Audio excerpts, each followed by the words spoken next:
What if the person you most need to forgive is not the one who hurt you, but the one who still lives inside your unconscious mind? And what if true healing isn't about changing your relationship with your mother in the outside world, but about transforming your relationship with the image of her that still has power over you? This video will take you into a truth many people avoid.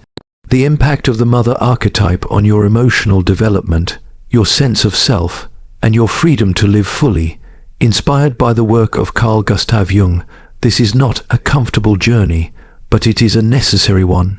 Because until you face this part of yourself, healing will always feel just out of reach.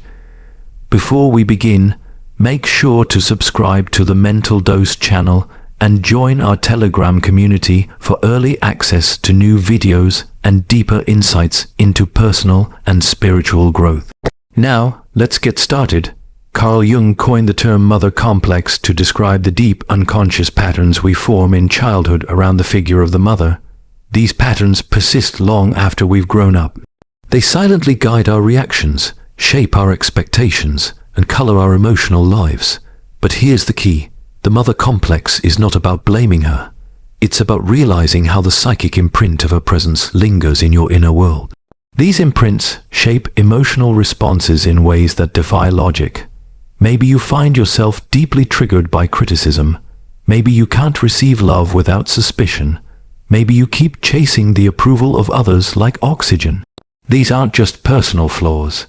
They are symptoms of an internal script written in your earliest years, when your nervous system was still learning what safety meant. Even if your mother was physically there, the emotional echo she left behind may have been confusing, conditional, or even painful. Perhaps her love felt tied to performance.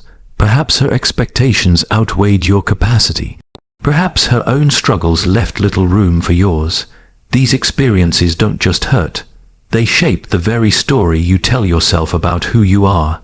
You're not fighting your actual mother anymore. You're fighting an inherited voice that whispers through your fears and habits. Recognizing this is the first step toward liberation, but recognition alone is not enough. To truly heal, we must look deeper into the archetype itself. In Jungian psychology, archetypes are not people. They are universal patterns of human experience. The mother archetype is one of the most powerful. At its best, it embodies nurture, safety, and origin. But when distorted or left unintegrated, it becomes a prison. It can manifest as control, fear of abandonment, or dependency. This inner mother isn't always compassionate. Sometimes she is harsh, critical, and relentless.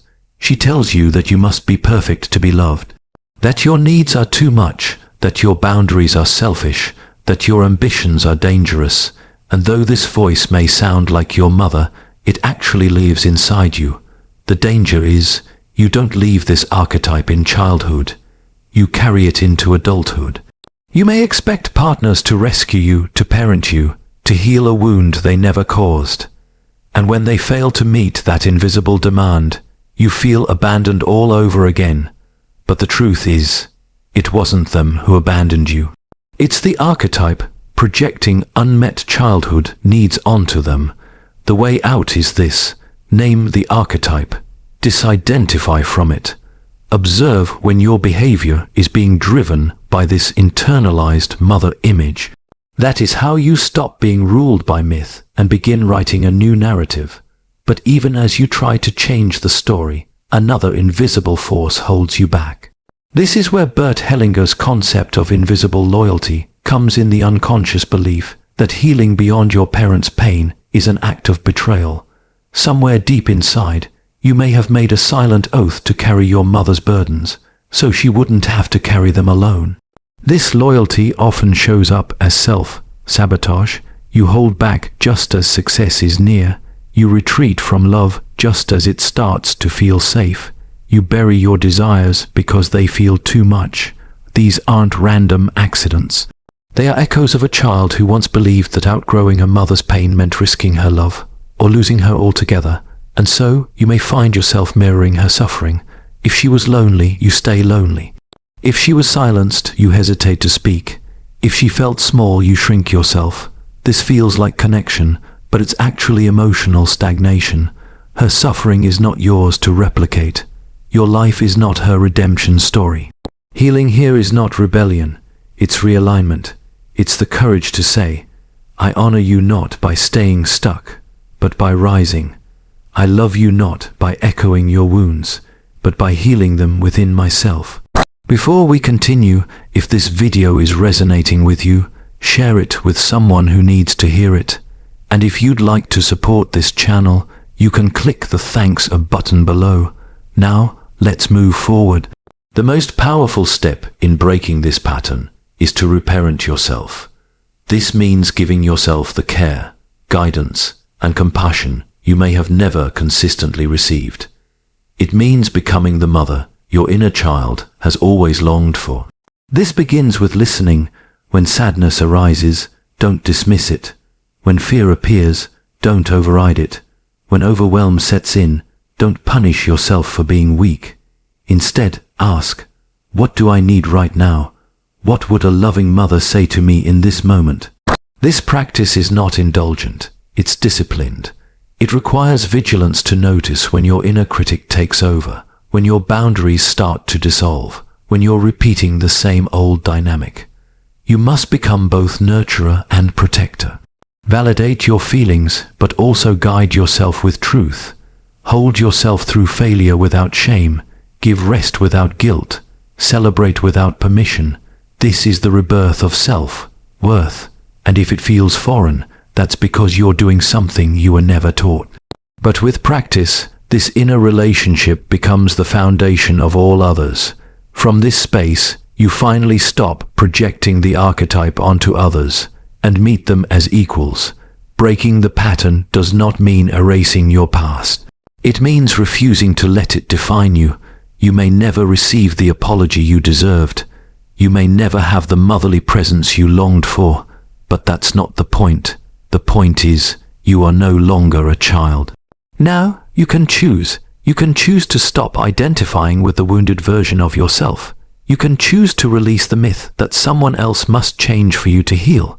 And you can choose to stop living by rules written for a version of you that no longer exists. This isn't about denying pain. It's about refusing to make pain your permanent home. Notice the small moments when you say yes, just to avoid guilt, when you shrink to avoid envy, when you apologize for taking up space. These are entry points. These are echoes of the inner mother's voice. Question them. Ask, who taught me this, and do I still want to carry it? This is where emotional adulthood begins, when you stop acting from habit and start acting from intention. When you let your values, not your wounds, lead the way, healing is not one dramatic breakthrough, it's 1,000 small revolutions, and it's not just about ending the pain. It's about making space for something new, joy that doesn't need permission, self-worth that doesn't need proof, love that doesn't cost you your dignity. This is what you reclaim when you stop being loyal to what broke you.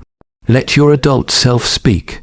Let your clarity grow louder than inherited shame. Let your boundaries become a home, not a wall, but a safe place where you belong, because freedom isn't the absence of pain, it's the presence of power. The mother you seek is not behind you, she is within you, she is you. The more consciously you integrate her, the less you need her externally, and from that place you can love freely, without dependence, without resentment, without distortion. If this message resonated with you, leave a comment below. I am the end of the pattern. And don't forget to subscribe to Mental Dose for more honest, deep, and transformative content.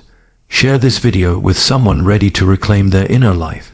This is not the end of your story. This is the beginning of authorship. The moment you take the pen back, you don't need to be perfect. You just need to be present. You are not your wound. You are the one who heals it. And that changes everything.